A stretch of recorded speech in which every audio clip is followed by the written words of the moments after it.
SLBC టన్నెల్లో rescue continue అవుతోంది. 17 రోజులుగా సహాయక చర్యల్లో పాల్గొన్న రెస్క్యూ సిబ్బంది కార్మికులను బయటకు తీసుకొచ్చేందుకు తీవ్రంగా ప్రయత్నిస్తున్నారు. ప్రమాదంలో గల్లంతైన 8 మందిలో నిన్న ఒకరి మృతదేహం లభ్యమైంది. మృతుణ్ణి రాబిన్స్ ఆపరేటర్ గుర్ప్రీత్ సింగ్ గా గుర్తించారు.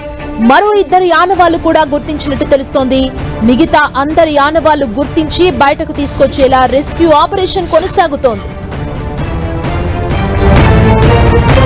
మరో 2 ఆనవాళ్లను గుర్తించినట్లు సమాచారం అందుతోంది. కార్మికుల ఆనవాళ్ల కోసం కేరళ జాగిలాలు అన్వేషణ కొనసాగిస్తున్న ఎస్ఎల్బీసీ టన్నెల్లో ఇంకా రెస్క్యూ ఆపరేషన్ కంటిన్యూ అవుతోంది. 17 రోజులుగా ఈ రెస్క్యూ జరుగుతోంది. నిన్న ఒక మృతదేహాన్ని అధికారులు గుర్తించి వెలికి తీయడం జరిగింది. మిగిలిన వారి ఆచూకీ కోసం ముమ్మర ప్రయత్నం చేస్తున్నారు.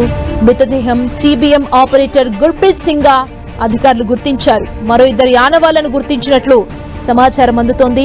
కార్మికుల ఆనవాళ్ల కోసం కేరళ జాగిలాలు అన్వేషణ చేస్తున్నాయి.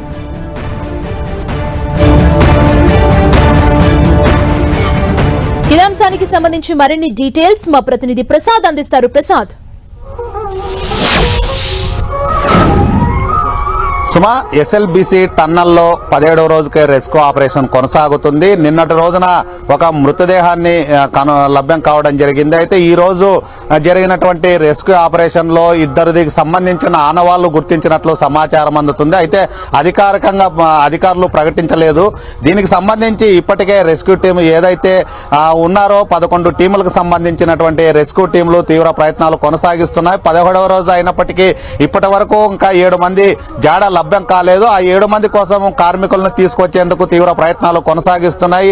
ఇప్పటికే మొత్తం అక్కడికి చేరేటటువంటి కేరళ జాగిలాలకు సంబంధించి ఆ టన్నల్లోకి వెళ్లడం జరిగింది. దాదాపు 13.5 కిలోమీటర్ల దూరంలో వెళ్లి అక్కడ ఉన్నటువంటి ఏదైతే కార్మికులు ఆచూకీ లభ్యం కాలేదో అనుమానిత ప్రాంతాలు ఉన్నాయో ఆ ప్రాంతాలని పూర్తిగా కేరళకు సంబంధించిన జాగిలాలు గుర్తించేందుకు తీవ్ర ప్రయత్నాలు కొనసాగిస్తున్నారు. దీనికి సంబంధించి ఇప్పటికే సింగరేణి, అదేవిధంగా నేవీ, ఆర్మీ, అలాగే హైడ్రా, ఎస్ఆర్డి ఏదైతే ఆ టన్నల్ కు సంబంధించినటువంటి కీలకమైనటువంటి వ్యక్తులు ఉన్నారో వారు కూడా అక్కడికి చేరుకోవడం జరిగింది. ఎన్డీఆర్ఎఫ్, ఎస్డీఆర్ఎఫ్, అదే విధంగా అనేక టీములు అక్కడికి చేరుకొని ఆ రెస్క్యూ ఆపరేషన్ కొనసాగిస్తున్నాయి. ఇప్పటి వరకు ఇంకా 7 మంది కార్మికుల ఆచూకీ లభ్యం కాలేదు.